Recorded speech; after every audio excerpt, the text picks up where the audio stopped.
একদিন একটি ছোট গ্রামে একটা কুকুর থাকত। তার নাম ছিল টমি। টমি খুব ভালো ছিল, কিন্তু সে কোনো কাজ করত না।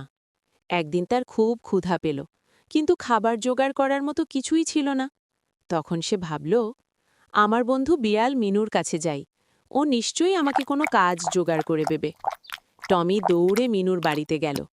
মিনু তখন উঠোনে বসে দুধ খাচ্ছিল। টমি লজ্জা পেয়ে বলল, বন্ধু, আমি একটা কাজ চাই, আমি আর অলস থাকতে চাই না। মিনু হেসে বলল, খুব ভালো কথা, আমাদের বাড়ি ধান পাহারা দেওয়ার জন্য একজন দরকার। তুমি যদি মন দিয়ে পাহারা দাও, তাহলে তোমাকে প্রতিদিন খাবার দেওয়া হবে। টমি খুব খুশি হয়ে কাজ শুরু করল। সে দিন রাত ধান পাহারা দিল। তার পরিশ্রম দেখে বাড়ির মালিকও খুশি হলেন। টমি নিয়মিত খাবার পেল এবং সবার প্রিয় হয়ে উঠল।